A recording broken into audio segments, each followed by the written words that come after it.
When do you think you get 1 billion?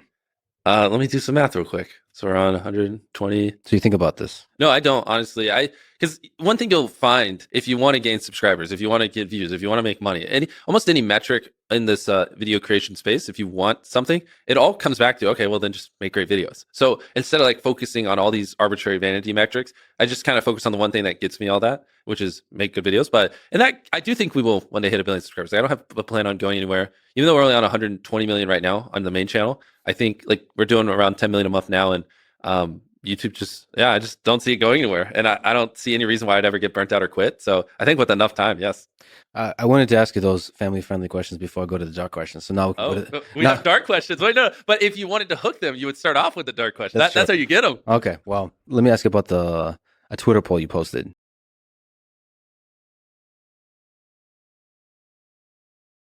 And by the way, the other sick part, which has now become the new urban way, everyone just kind of sat around and didn't administer first aid for 90 seconds. Just glued to their phones. We don't have to live this way. She survived a war, but couldn't survive progressive criminal justice reform.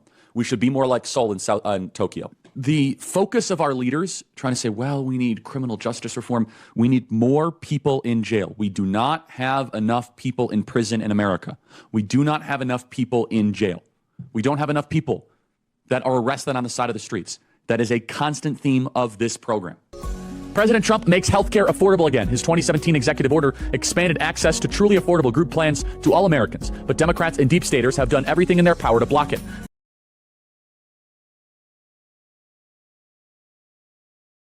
Another couple decades, they're going to start school at 10 a.m. because they're going to realize that they're talking to to zombies. Yeah, to zombies, to brick walls, and it's going to be that way for a reason.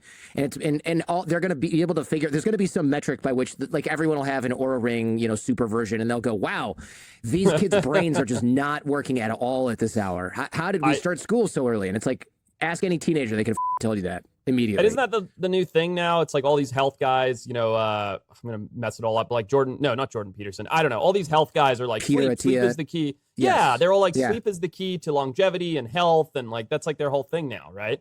Yeah, it is. And it's kind of obvious. It sucks to say this because, of course, like, what do I know? I'm not a doctor. But it's so clear that when you follow your body's natural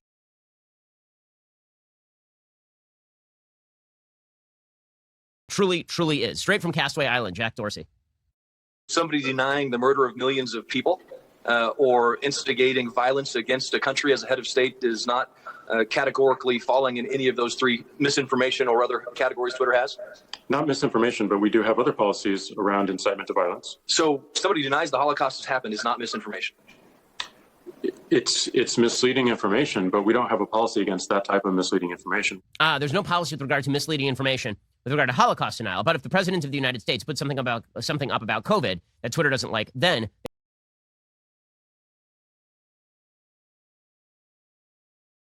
Dr. Roman Yampolsky. Let's talk about simulation theory. I think we are in one. And there is a lot of agreement on this, and this is what you should be doing in it, so we don't shut it down.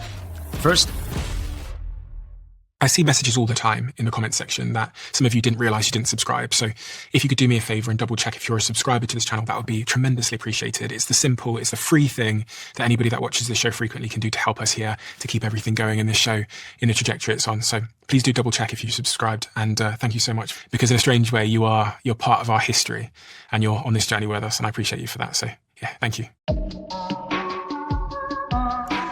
Dr. Roman Yampolsky. What is the mission that you're currently on? Because it's quite clear to me that you are on a bit of a mission, and you've been on this mission for, I think, the best part of 2 decades, at least. I'm hoping to make sure that superintelligence will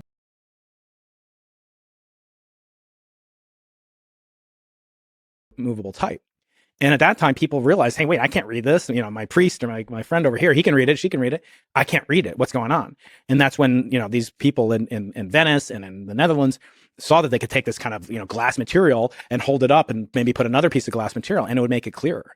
And what was so interesting is that nobody thought to take that exact same device, 2 lenses, and go like, let me go like this and look at that bright thing in the sky over there, until Galileo. So Galileo didn't invent it, but he did something kind of amazing. He improved on it by a factor of 10. So he 10x'd it, which is almost as good as going from 0 to 1 as going from 1 to 10. And when he did that, he really transformed both how we look at the universe and think about it, but also who we are as a species, because we're using tools not to get food faster or to preserve our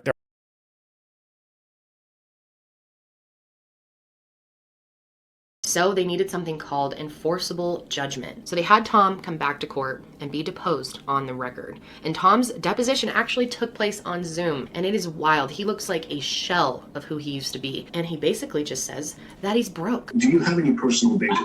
At one point, I had about 80 million or 50 million in cash. That's all gone. I also had a stock portfolio of about 50 million, and that's all gone. That's right. Tom says that he had about $50 to $80 million in cash, and that is just all gone. Did it really all go to Erica's lifestyle? Was Tom putting money elsewhere that we don't even know about yet? But the most shocking part about this Zoom deposition is that all of the money that he had earned for people in settlements for victims was gone. He estimates that he has a few $1,000 in his bank account now, and he added that he also hadn't taken a salary from the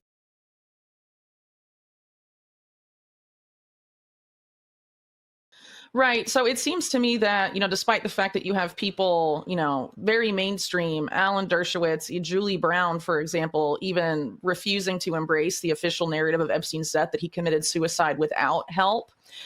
For example, those people maintain that he had some sort of assistance in killing himself.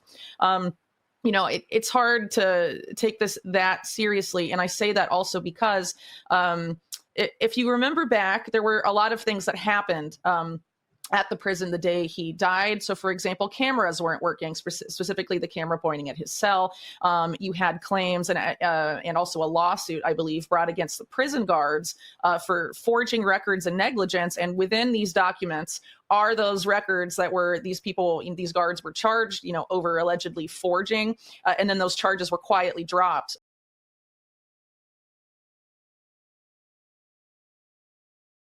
It is not lost on anyone anymore that whether it's YouTube or TikTok or something else, like you literally can get millions of views about Smurfs. What is lost is this is probably the money shot of this entire podcast. So almost everybody right now has an uncomfortably high percentage likelihood of going viral if they post every day. This is we're going to get into something very important of why the interest graph, not the social graph, is impacting why we're having this conversation about Stan.